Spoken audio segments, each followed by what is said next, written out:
In this video, we're going to take a look at some of the tools that can be used within Adobe Connect to manage the classroom.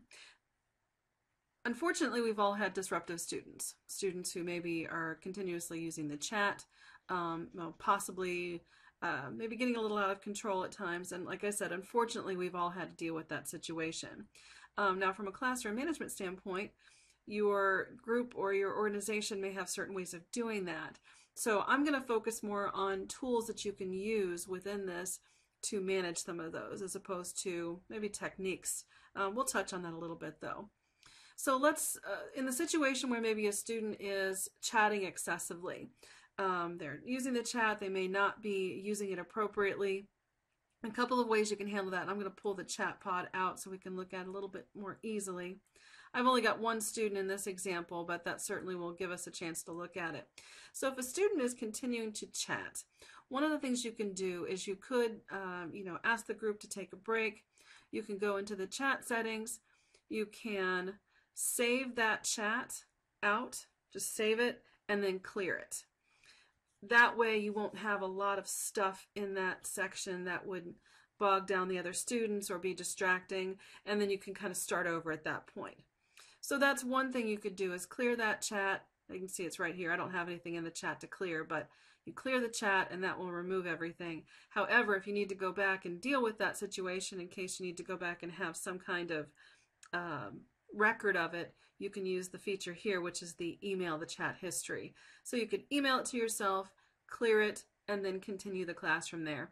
It does not take long to do this, so if you needed to do, like I said, you could probably take a minute or two and do that without losing too much time within your class. So that's one thing you can do. If you get really desperate, what you can also do is simply close the chat.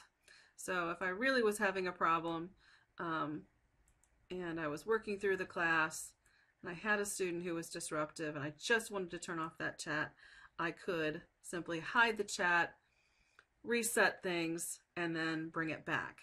So once it's hidden, to bring it back, I'd go back to pods and I'd go back to chat, and I would happen to be using this one right here, which is the chat pod. That's the only one I have. So I bring that back and it's the same one I had before. So that's one way of maybe stopping a behavior through using the way the tools work, and then resuming your session from there. So that's one example. One thing you cannot do. So the question I've been asked is, can I block one student from chatting? No, you actually cannot do that. That's one of those features that is controlled at the server level. So to block it for one student, you would block it for all students. So that, unfortunately, would not be one that you could do. So let's move on to audio. Let's say you've got students who are having some difficulty maybe using their microphone appropriately, and you want to work through that. So an extreme measure would be to disable the microphone rights for all of the students at once. That would turn them off for everybody, kind of similar to that idea of the chat.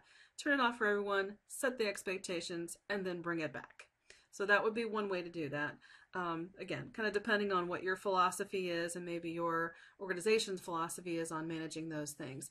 Another option would be to mute a single student. So to do that, what I would do is I would select that student. You see, if you click on someone, it becomes highlighted. So if I click on a student, I can then go up to my pod options, and then I can mute them all, or I can just mute the individual. So if I mute everybody, that mutes everyone at once, and I think that, again, could be similar to the idea of sort of making everybody sort of just calm down and be quiet, and then deal with that. I can also go into the attendee options and simply mute a single user. So I could mute just that person. They'd be able to turn it back on, but that might stop some of the behavior that's going on, again, to reset and work on that. Another thing you can do, as you'll notice within this section, is you can start a private chat with that individual. If that person needs just to have a, hey, let's talk about this after class, or yes, I'm hearing what you're saying, you can start a private chat with them and let them know. You can do the same thing within the chat feature. You can select someone and you can start a private chat with an individual who's there. So you can go start chat, and then roll over here and go to attendees and choose an attendee. And that's more of a private way of doing that without affecting everyone. So we're kind of going from the turn it off for everyone down to, you know, an individual student and managing an individual student's behavior.